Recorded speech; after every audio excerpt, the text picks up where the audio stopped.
Hello everyone, and welcome back to Gran Turismo 7 Custom Project Set 1. Here we have the second car of the set, the Fast and Loud Ferrari F40, also known as the Gas Monkey F40. This car has quite the interesting story behind it, which is ultimately why I chose to build it for this series. I'll save the full story for the track demonstration at the end of the video, but the short of it is that this is a tuned version of the Ferrari F40 made by the Gas Monkey Garage in Texas for their show Fast and Loud. The show consisted of the team regularly obtaining damaged or run-down cars and restoring them or modifying them to be greater than their original capabilities, which is what happened to this F40. So, once again, we have another fantastic community-made livery applied to the car, which I have left a link to in the description so you can download it and use it for yourselves. Be sure to like the creator's work and send them some love from this video. Now, without further ado, let's head to the tuning shop and fit our custom parts. So, this car is a modded F40, yet it's still a road legal car, so it isn't an over-the-top race car despite its looks, though there are some race car parts fitted here. I also wasn't able to confirm whether the real car has any weight difference compared to a stock F40, so I've opted not to alter the weight. If anyone knows for sure what the real world car weighs, please kindly let me know in the comments so that I can adjust this tutorial as such. So, for the sports section, you don't need to purchase anything. The car comes with sports hard as default, and those will be the tires we'll be using. Same for club sport, we won't need anything here for the standard build. In semi-racing, you will need the high RPM turbocharger, you will need the fully customizable LSD, and you will need the fully customizable manual transmission. In the racing section, you will need the anti-lag system, you will need the racing silencer, you'll need the racing exhaust manifold, the racing brake pads, the racing brake kit, the drilled discs I've gone for here again. Similar to the Chiron video, it's purely an aesthetic thing because the slotted disc, the drilled discs, and the carbon discs, they all function the exact same. It's just an aesthetic difference. I went for the drilled discs again here because that's the closest look to the original car in real life that we have in the game. So I went for these ones. It doesn't matter which ones you go for. It's purely aesthetic. But if you want to get as close to the real life car as possible, go for the drilled discs. You'll also need the fully customizable suspension and the racing clutch and flywheel, and that is all the parts you will need for this build. So now we can head back to the garage and we can get into the tuning settings for the car. So in our settings, we can see this is the setting sheet here. So we have our tires set to the sports hards. For suspension, on the body height, we have 100 on front and rear. For anti-roll, we have 5 front and rear. For the compression on the damping ratio, we have 32 for the front and rear with 43 front and rear on expansion. For natural frequency, we have 2.30 on the front and 2.50 on the rear. For negative camber, we have 3.0 front and rear.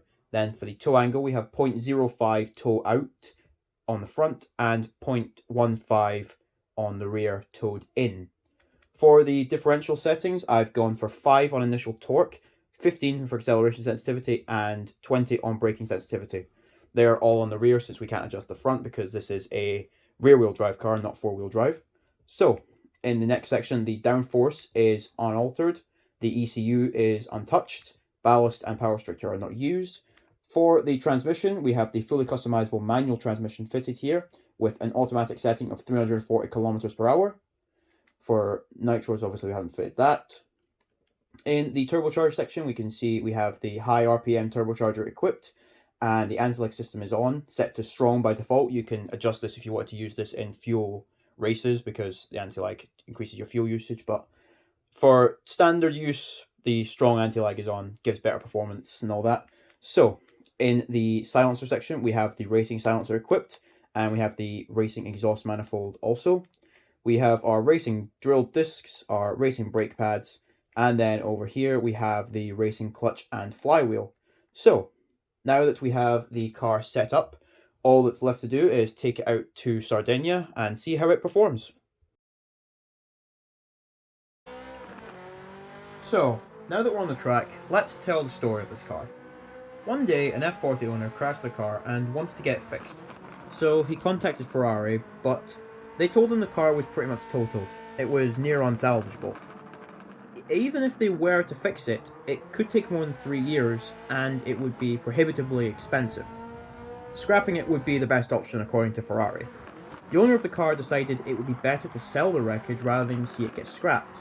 So he sold it to the Gas Monkey Garage, and they wanted to restore it and modify it beyond its original capabilities, as the normal formula of the show would dictate. Ferrari really didn't like this idea, and they wanted to stop the Gas Monkey Garage from doing this, but legally, they could not stop them outright. You see, the Gas Monkey Garage had bought the car legally, the owner had given it up willingly, being paid for it.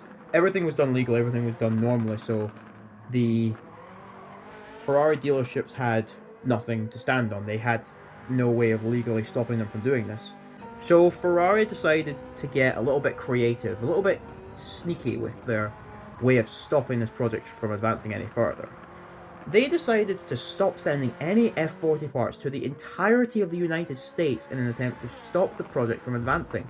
But the Gas Monkey Garage responded in their own kind of sneaky way by custom building their own parts to restore the car on their own. And the results of their work was this one-off black F40 that we have a replica of here. This car feels really nice to drive while not being completely over the top.